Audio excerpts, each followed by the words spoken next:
Today's episode is brought to you by the Local Palate Cookbook Club.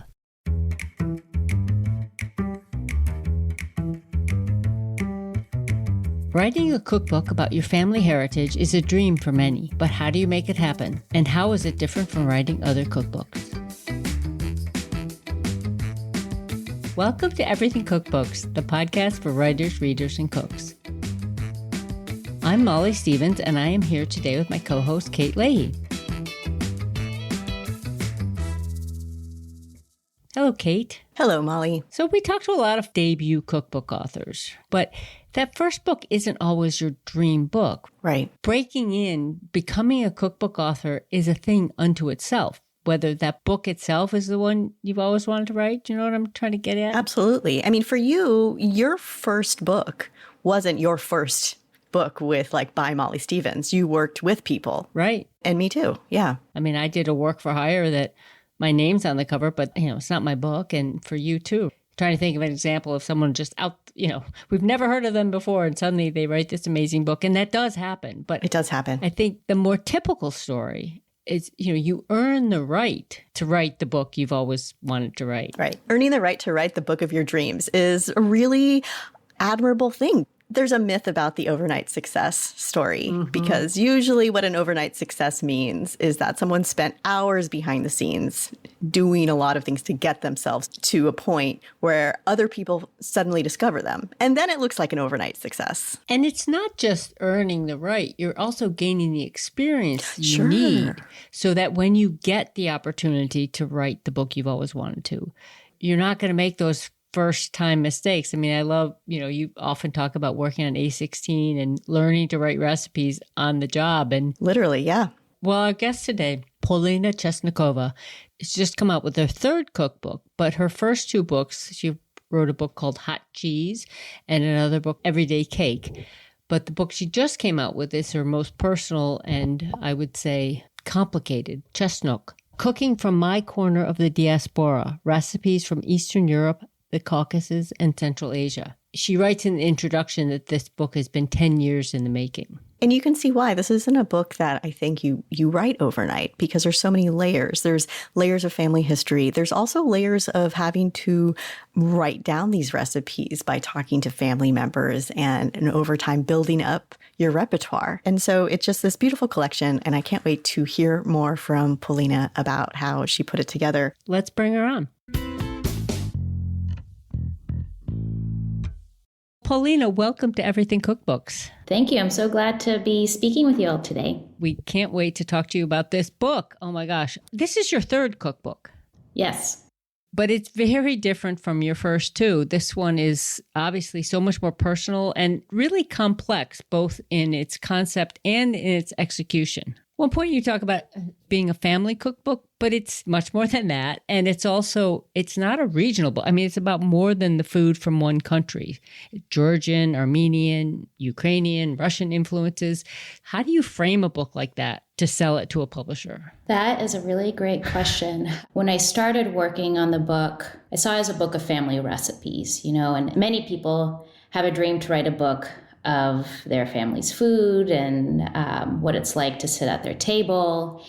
When I sat down to write Chesnok, or at least the proposal, as a writer, as a journalist, you're always trained to think about the why. Why should the editor care about publishing your book? Why should the audience care about picking up a copy and reading it? It was really helpful to write the proposal because it really kind of helped me hone in on my why. And what I discovered when I started writing the proposal was that the book wasn't just about my family's story. It wasn't just about my family's recipes. It told the larger story of the diaspora that we came from. This was in the wake of Russia's invasion in Ukraine. And so I had to think about my family's food and cuisine and our table in a new light, right? Because historically, I would just call this a Russian cookbook or as Russian cuisine with influences from different ex-Soviet republics. But it made me really think about, I can't really lean on that kind of catch-all term anymore, or thinking that I grew up with. So when I sat down to write the proposal, it made me see, oh, this is a larger story of the diaspora, our lived experience, the complexities and nuances that we continue to grapple with. There was a lot to unpack. Whereas, my first 2 books were single subject, really streamlined, cake book, hot cheese book. And here I really had to kind of unpack the layers. Yeah, there's not a lot of cultural, political complexity to a book about hot cheese or cake. Right. There could be. Yeah. I'm thinking it probably changed also looking back at how you grew up, because you came to Rhode Island when you were a baby, right? And you grew up, and it seems like you talk about in the introduction, growing up, going to the Russian church, but it was just a catch-all. Like, it said Russian, but people were from all over the former Soviet Union. It wasn't like everyone was quote unquote Russian, but it was just the easiest way to frame probably a culture where, in America, we just didn't really know anything about the diversity of the Soviet Union. Right. And I think historically, when the Soviet Union still existed, it would just be called Soviet. And in the 90s and afterwards, I think people were trying to get away from that term to describe this immigrant experience, this diaspora, this specific, foodway and confluence of cuisines, because it carried a lot of baggage. Russian became this sort of, like you said, catch-all, benign way to describe these people, these cuisines that are sort of connected by the shared language and culture. And I didn't really think twice about it. And I think many people growing up didn't. I went to the Russian church. We shopped at the Russian grocery store. We went to the Russian, little Brighton Beach, which was seen as Little Russia. It wasn't really until the war broke out that I was like, oh, it's not okay to just lump everything under Russian, because it's sort of become synonymous with Putin's aggressive war and imperialism. So how do we continue to talk about this? Because the diaspora still continues to exist. Its foodways continue to exist. But we have to find a new way of speaking about it. And also, for me, like a new way to relate to myself. I had a bit of a identity crisis because we speak Russian at home. It's a big part of our culture, but, my mom's generation never even lived in Russia. Right. I never did, but we're not really Georgian either. Right. Your parents met in Georgia, right? Tell our listeners a little bit about your family legacy. Yeah. So my family's side is Russian. My father's side is Armenian. Just by way of, Soviet collectivization, and with Armenia, the genocide, there was a lot of migration, forced and voluntary. Fast forward to my parents, they both were raised in Tbilisi, Georgia. My mom was born there. My dad was born in Baku, but they were both grew up in Tbilisi. If you look at the book, there's a huge influence of Georgian flavors and cuisine, as well as, Armenia and Azerbaijan, a little bit of Central Asia. And then I myself was born in Ukraine.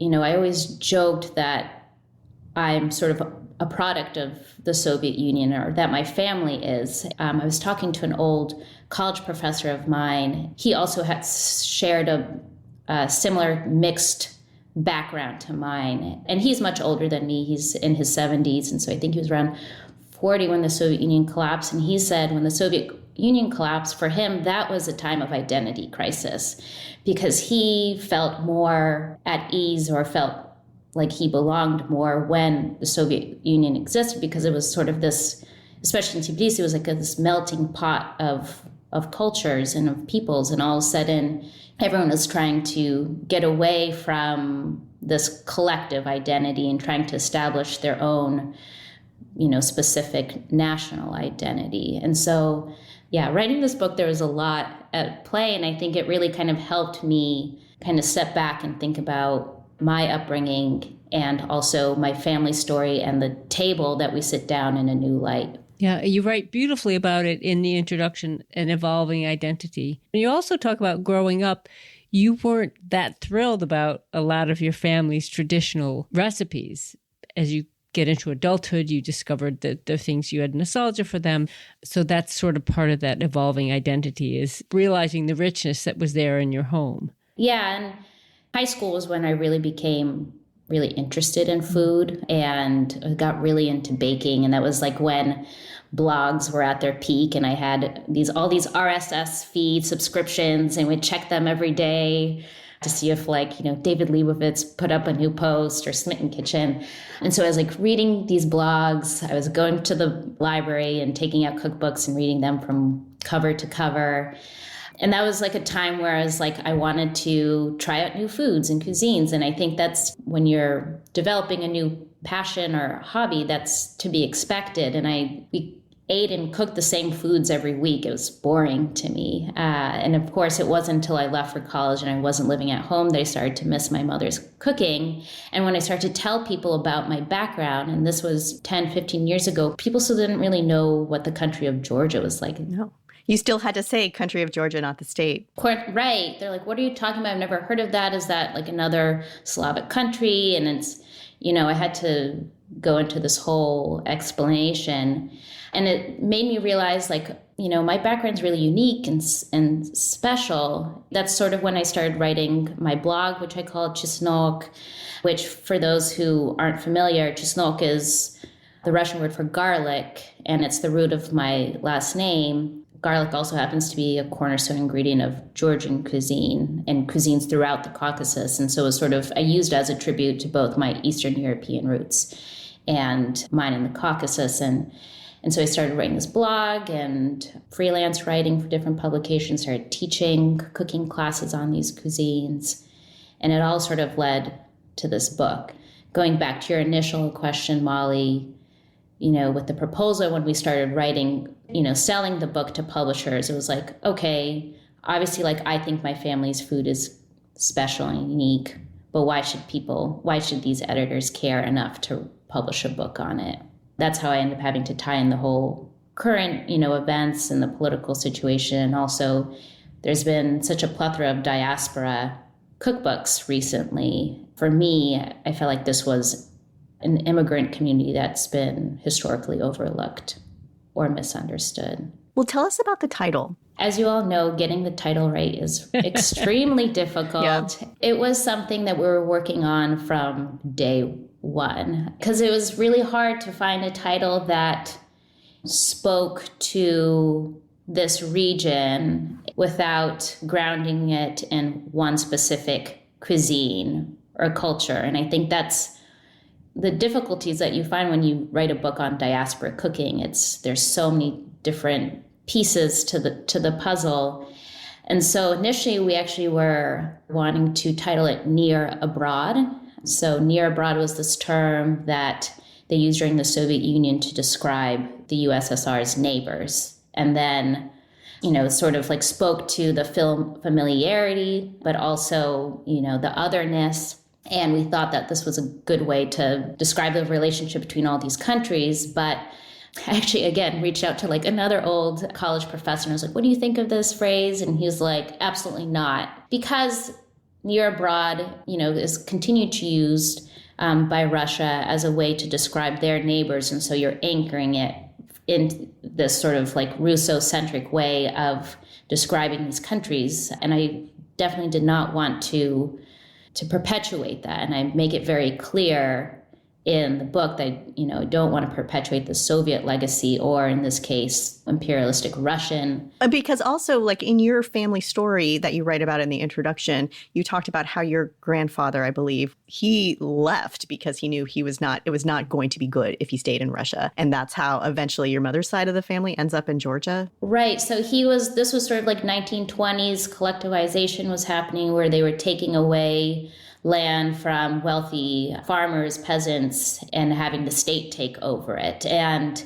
they also didn't, these wealthy figures kind of were seen as a threat to the Soviet state. And so oftentimes they'd be shipped to Siberia or elsewhere.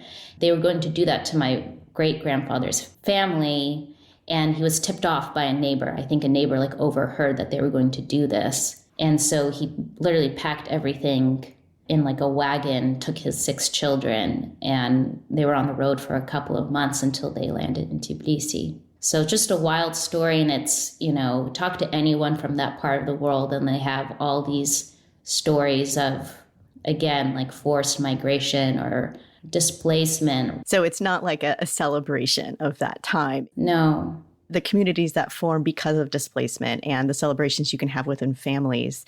How did you figure out a recipe list for this book? You sound like you come from a family of extremely accomplished cooks.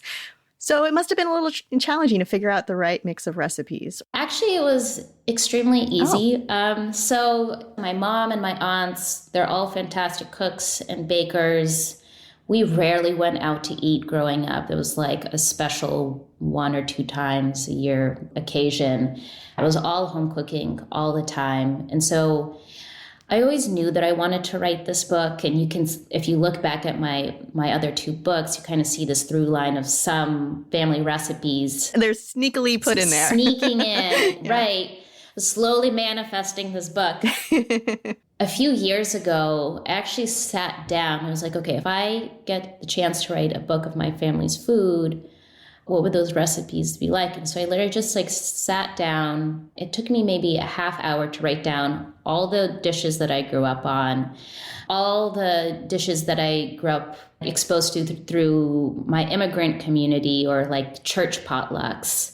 And then a couple that, we necessarily didn't cook, but it was just like sort of dishes that we all knew and were familiar with. And so actually it took me like maybe a half hour to put together the recipe list. And when I sat down to write the proposal, I just opened up that document and basically copy and pasted. And that stayed true to the final book? More or less, yes. I mean, I think we had to obviously cut down. There was more than we could fit in, but it's more or less true to that original list. Of course, there's a handful that I wish could have made it into the book, but the recipe list is one thing. But you write in the intro, we never had a box of index cards or binders organized by letter or meal type, no cookbooks I could crack open. You didn't have cookbooks. You didn't have recipes written down. So talk to us about the process and the challenges of documenting these family recipes when they don't live on paper, but they're in your mom and your aunt's heads. You're going off memory, taste memory. Right. And I have this essay in the book called na glas, which in Russian means by eye. And so it's this term that we use of basically you're cooking by eye, by feel. That's how that whole generation cooks. And so, yeah, that was absolutely the biggest challenge of writing this book is how do you take recipes that live in someone's head and how do you translate them onto paper in a way that readers can follow and replicate at home. It started with my blog. And then, when I started teaching cooking classes, I've been collecting these recipes or working on them for many years.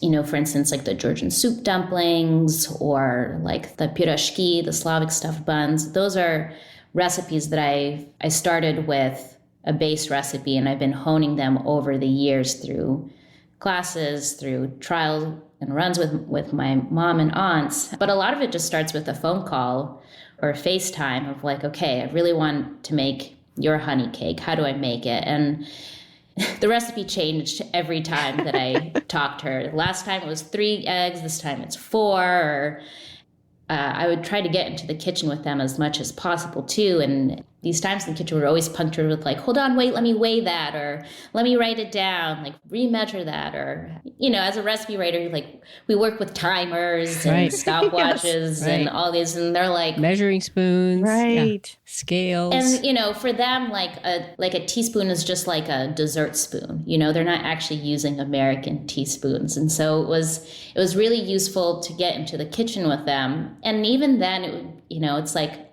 I got the recipe from them and recreate it. I'd write it. And then a couple of years later, I'd be cooking the same dish with my mom. She's like, why are you cooking it that way? And I'm like, what do you mean? This is your recipe. She's like, I don't cook it that way. Oh, that's and funny. I'm just like, you know what? Like putting my foot down, we're not changing, And so it was this maddening process of these recipes were ever evolving and changing. The book really kind of gave me this opportunity to really solidify them. If you have had a blog, often your book contract will say never published before, that you have to agree that these recipes are all not just original, but they're not out there already.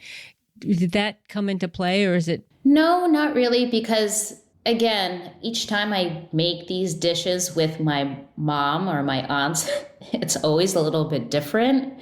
And so recipes for like the dumplings or borscht that I have originally on my website, they're actually much different because the way they've cooked it has changed over time, and I've sort of refined the recipe or streamlined it or, put my own touch on it. And I would imagine there was things that your mom and your aunts did when they lived in Tbilisi that they didn't have to do anymore in the US because the ingredients were different. Or maybe they had to add another extra step. Or over time, over the years of living in the US, they just started doing things slightly differently.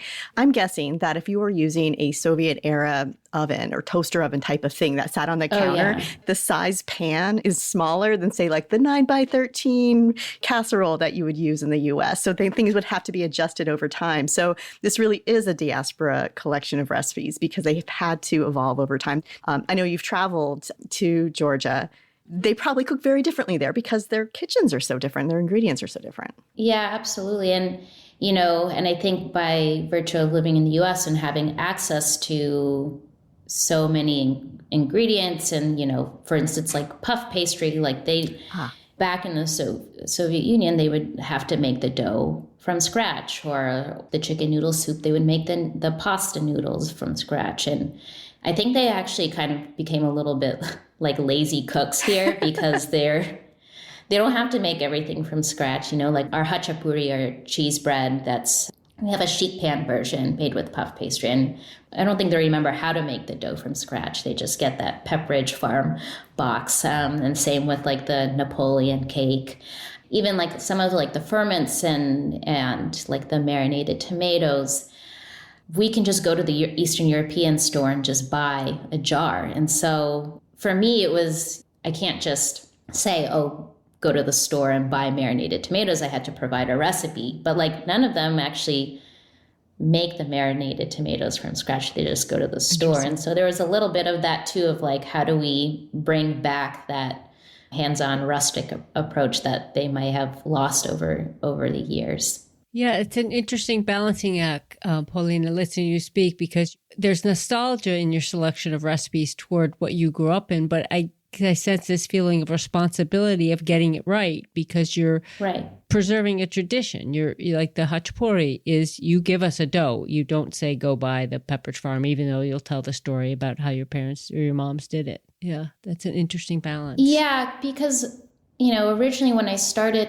caring about my family's food and started writing it down, for me, it started because selfishly, I wanted to be able to preserve and document these recipes so that if anything, God forbid, happened to my mom or my aunts, I have them and I can recreate them and also pass them down. And for me, that's such a big part of culture. I grew up as an immigrant. Like I've always been acutely aware of like what is lost when families immigrate, and one of the first things is language. And then it's these old stories of family members or family lore, and eventually maybe even the food. And for me, food has always been a way to access my family's culture and heritage and connect with it, and to be able to document it keeps it alive.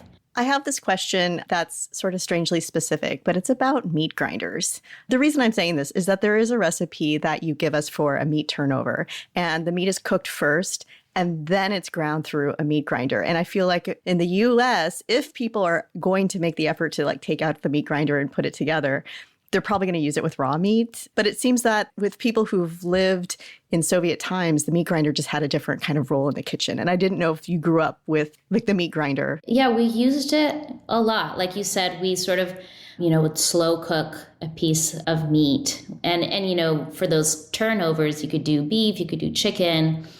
And then you put it through the grinder and it gives it the specific texture that you can't really recreate by I give an option to put it through like the food processor, but it's just like this almost like melt in your mouth texture that you can't recreate otherwise. And yeah, we would use it like when we would make the Georgian soup dumplings. We would grind the meat, but we would also put the onions and the herbs through it too.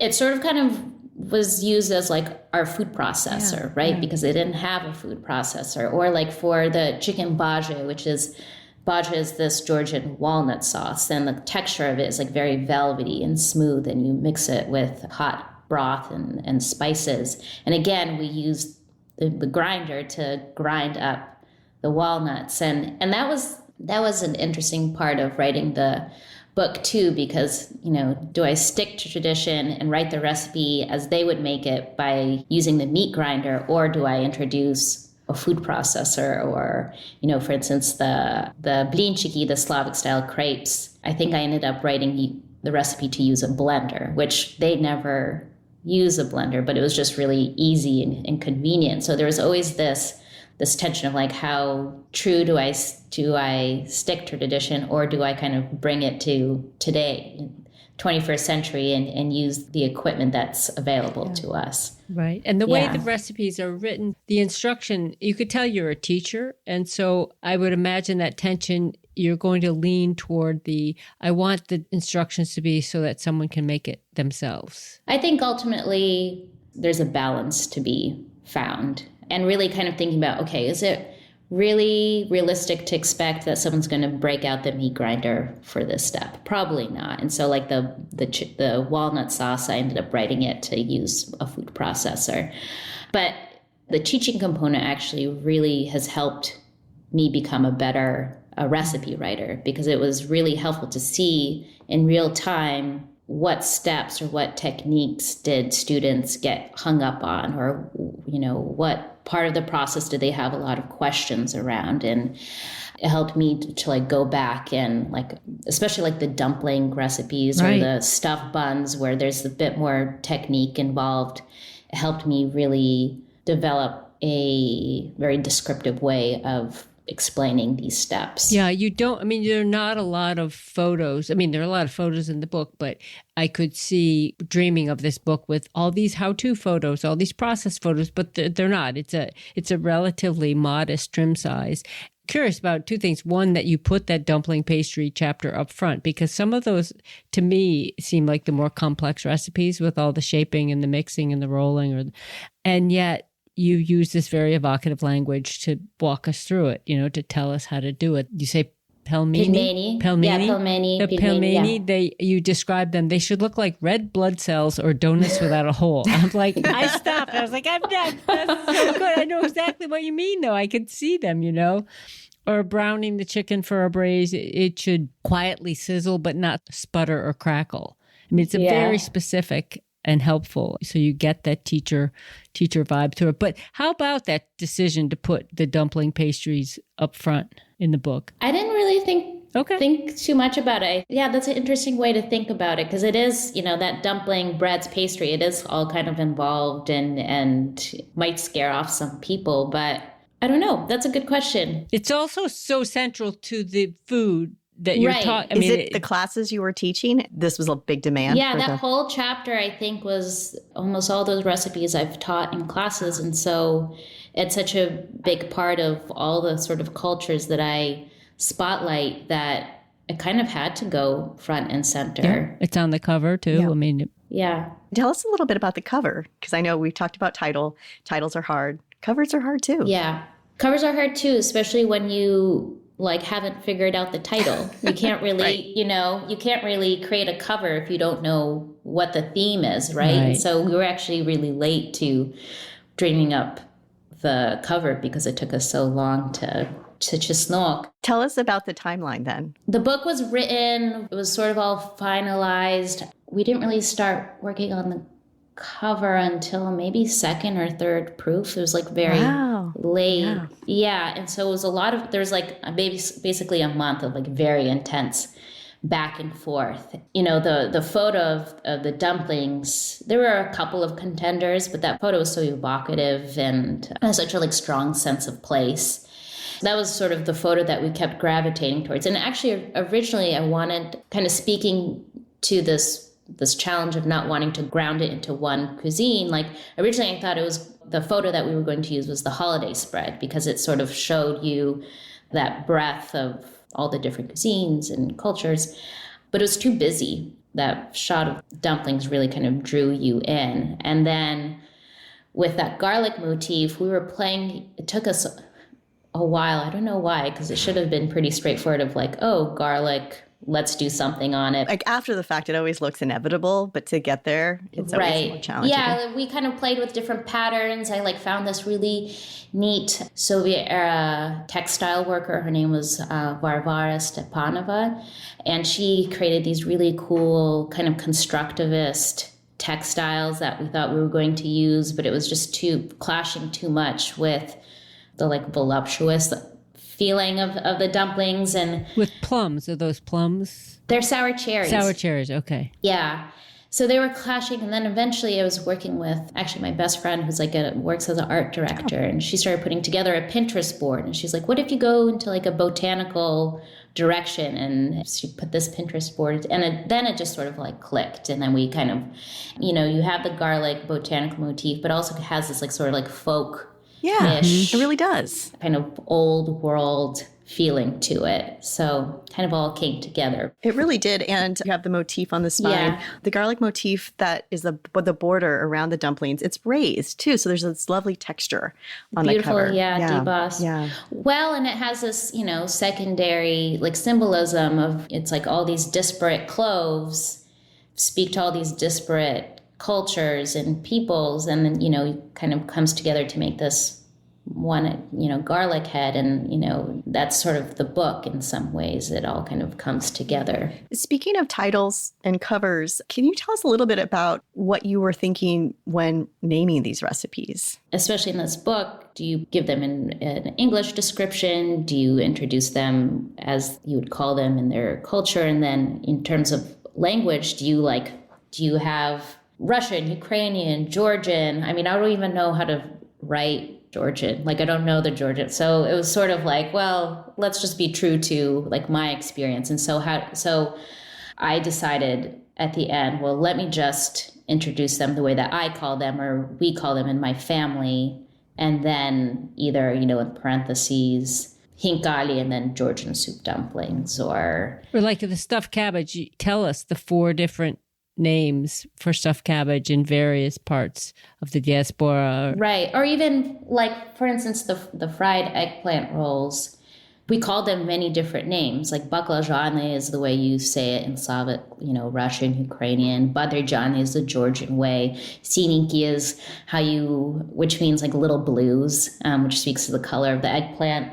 Like that's used in Ukraine and Southern Russia. And so you have all these different languages at play, and so kind of a bit of a balance. But at the end, and it was fun to kind of, again, this book made me step back and think about my family's food in a new light. And it was a learning moment for the cornmeal. We've always called it mama liga, which I always thought was just a Georgian word, because the way we prepare it is in a Georgian way of preparing cornmeal with cheese. And it wasn't until actually Irina Georgescu's book Carpatha came out, and I was reading it, that I discovered that mama liga is actually a Romanian and Moldovan term, and it's like their national dish. And I think that just speaks to how food and culture traveled during the Soviet Union. And my mom and aunts were like, oh, mama liga was just the way that it was the word that we used to describe cornmeal. Did you ever get pushback from anybody since the book has come out? As you can imagine, there's definitely a feeling of nervousness of how will people respond to you, because it is, it's a very complicated and complex diaspora and immigrant experience, and especially with the war, there's, unfortunately, it's created a lot of divisiveness and walls to be built up. And so, I'm speaking to very specific experience of like, hey, we are different, and we should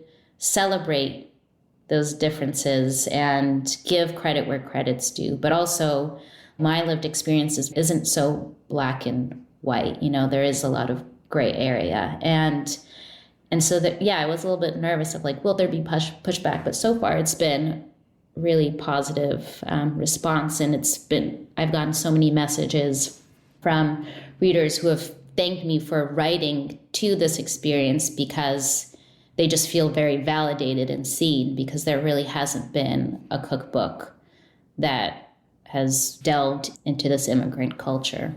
At this time. Right. Especially. Yes. in addition to your family recipe trove and nostalgia, you mentioned a few other cookbooks, but were you cross-checking, or were you just sort of absorbing over the years of writing about this food, or how deliberate was that process? I mean, obviously, a lot of it was my mom and aunts. Like, they should be co-authors on this book. I mean, they didn't do any writing. Let's be clear. They're very present. They're very present in this book. Yeah. Some of the recipes I pulled from just like people from my community. Like the Uzbek plov came from my friend Sasha, whose family came from Uzbekistan. And so I had him come over a couple of times to make plov together. And the Azeri pilaf is something that, a family friend of ours would always make.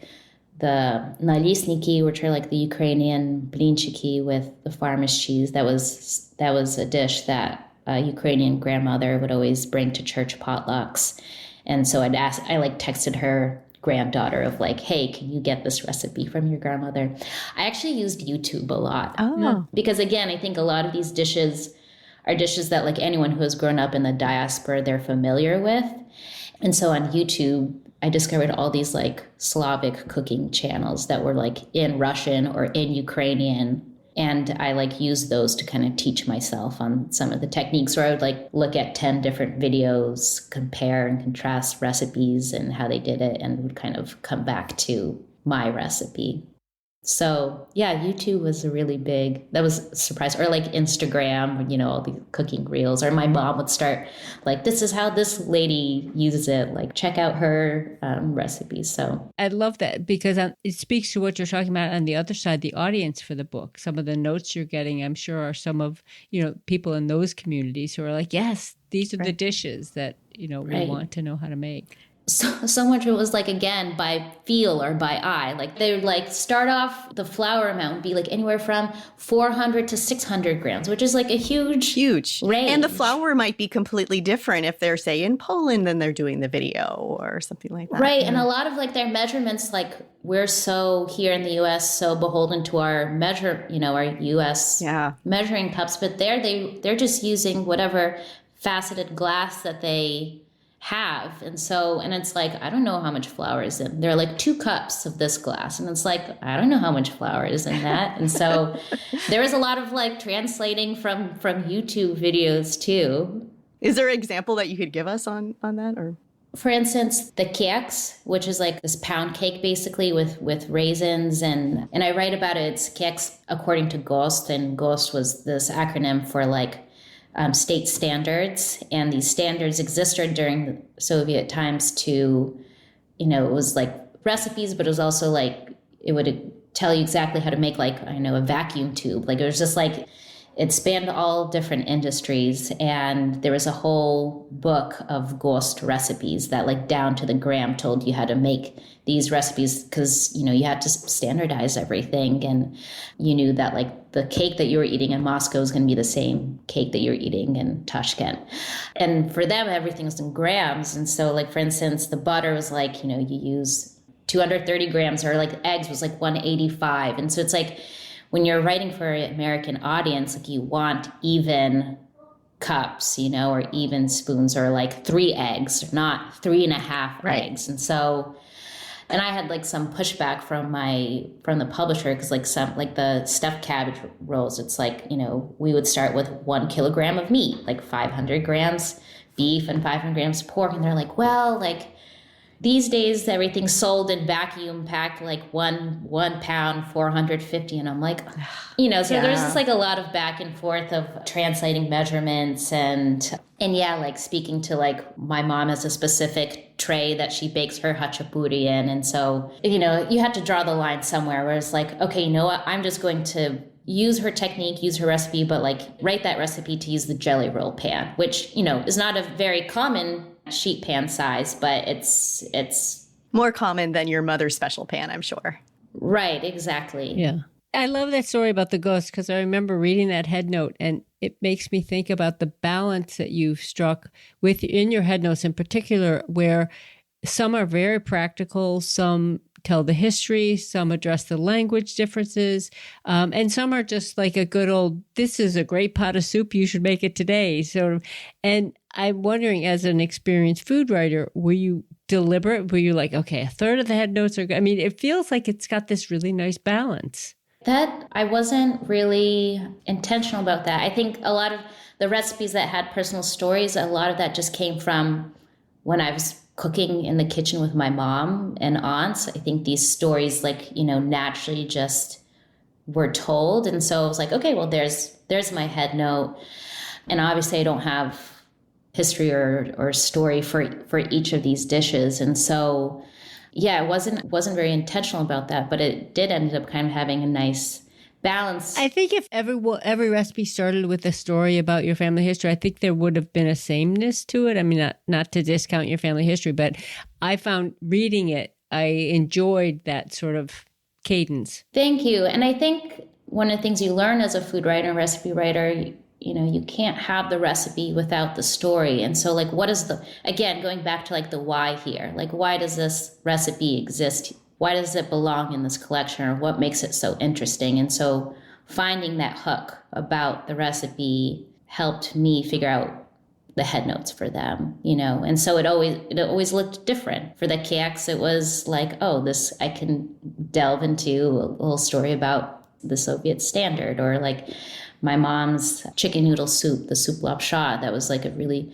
touching story of my grandmother's last meal, or a story of the dumplings, where it was the Ukrainian dumplings, where it was my core memory with that was sitting on the floor of my friend's house watching a Soviet cartoon, and her mom made us these vareniki, these dumplings, and I always think about that when I make them. So it was very okay, well, what's interesting about this recipe, and let me speak to that.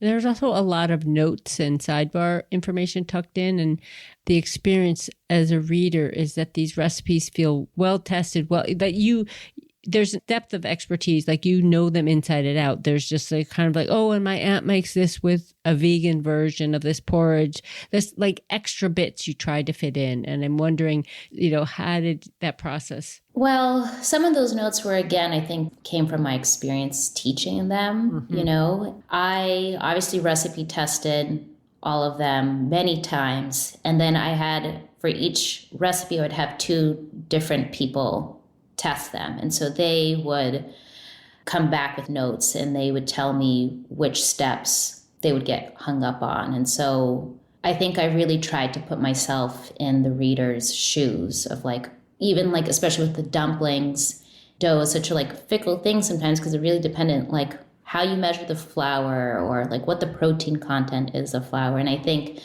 as someone who has also worked as a professional baker, I kind of sometimes get bogged down on these little details of, a lot of it is by feel, by eye, and how much hand holding do you do when you write these recipes. And so there's always this balance. And so my hope with the notes was that it was sort of a supplement to the recipe. But then on the other hand, it's okay, I also have to trust that the reader knows a little bit about, if the dough is looking really dry, okay, maybe I add a little bit of water or not. So I'm very OCD when it comes to my recipe writing, because a lot of these dishes people aren't familiar with in the U.S. Yeah. It's not like pasta with tomato sauce, where when you say that, everyone knows exactly what you're talking about. And so I had to be really intentional when writing these recipes, because I want readers to have success and be able to replicate them at home. You do have to do a little bit more hand-holding in those situations. You do. I wanted to pivot a little bit and just ask about the publishing process. This is your third book. Your first two were single subject. This is a very personal book. Tell us a little bit about the evolution of you as a cookbook author. Some people get to write their dream book right from the start, and that was not the case for me. I had to write the other two. And I think, again, when I started the blog, when I started paying more attention to my family's heritage and wanting to document preserving, I've always had in the back of my mind this goal to write this book.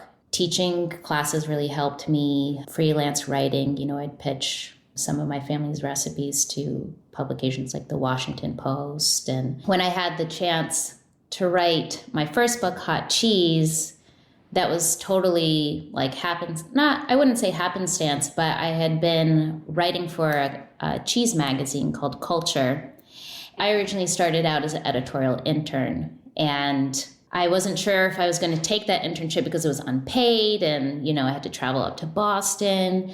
And I remember meeting with a mentor of mine. She's like, you never know what opportunities, it'll open up. And so I had the internship. It was great. I was a regular contributor to them. And Chronicle was looking to write a book on hot cheese, and they found my work through Culture. And that's how I got my first book deal. And it wasn't that I was super passionate about hot cheese. I mean, who doesn't love hot cheese? I love hot cheese. But for me, it was sort of like, getting my foot in the door, and also just really good experience. With Everyday Cake, again, that was, I had just moved to Seattle. I was networking, meeting with different food writers. I met with this writer. She's like, oh, I know the editor at Sasquatch. Like, maybe if she ever needs, a ghostwriter or whatever, like, I'll put you in touch. And the editor was like, oh, well, we're looking to write a book on beans. Like, would you like to write a book on beans? I'm like, I just signed on to write a book on hot cheese. Like, the bean timeline didn't work. Right. And so she was like, well, what are you interested in writing about? And I was like, well, I have this background in cake baking. At the time, I don't even think Snacking Cake had come out yet. And a lot of the cake books were, focused on layered cakes or decorations. So I pitched that book and it went through. And again, you can see in those two books, like, I have my family's recipes in them. Like, I have always been working towards this. When it came time to write this book, I knew when I was done with the cake book, I was like, okay, if I'm going to write a book, it's going to be a book of my family's story and immigrant experience. But in that time, like, I had a baby. It actually all sort of kind of comes back to you, Kate, because we met in November 2021. Yeah. You were promoting Wine Style. And I had always wanted to, with my family being from Georgia, I'd always wanted to write a book on Georgian food. And so I talked to you about it because you had written Lavash and how you organized that trip. And you're like, oh, you should reach out to Jenny. I think I was 8 months pregnant. I was like, I think you were. Maybe, but not like, I was like, yeah, maybe, but probably not anytime soon. And that's Jenny Wapner, your editor for Chesnok. Jenny Wapner. Yeah. And she had a particular interest in that area because I think she studied it in college. She had worked on Dara Goldstein's Beyond the North Wind. She actually reached out to me the following year. And I think my son, Anton, was like 4 months old. And I was like, it was like in this period where I was just like, I was so tired. I was like almost like hallucinating. I was like, like didn't know if I could even like tie a sentence together, let alone think about taking on a cookbook project. But that kind of got the ball rolling. And, originally we talked about a book on the Caucasus. And I was like, well, I can't really travel for this book. I have a young baby. But, like, I do have this other idea for a book that's in me that I've been wanting to work on, which is, like, my family's stories and immigrant experience. And so it kind of went from there. And I, again, met with a mentor and they were like, well, before you sign on with a publisher, you should get an agent and write a proposal. And that was like such great advice. We shopped it around, but I think Jenny was always the person that I was meant to write the book with. So my answer is a little circuitous because I think my journey to writing this book was as well. But I think if you have a goal in mind, you can do things like pitching to publications, teaching, different ways to kind of build that expertise and that voice. Absolutely. It's a great answer. And the through line too, I love how, Hot Cheese was a work for hire really, or an assigned title, but you found a way to make it yours. And then the next book was a little bit, it was your idea, it was a little bit more.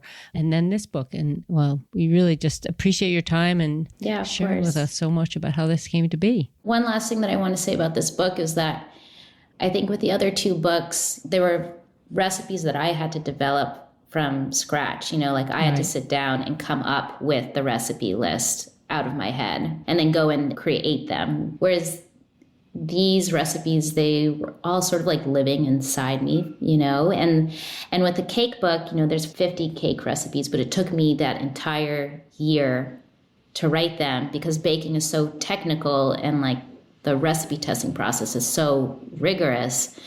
And I barely met the deadline. And this book has, I think 105 recipes. And it's just sort of flowed out of me because I think it's something that I've been thinking about and working on for so long. And so it was just sort of living inside me. And even though it was hard and very involved, ultimately it was the easiest book I've ever written. Well, congratulations. It's a delightful book. It's beautiful to hold. It's a delight to read.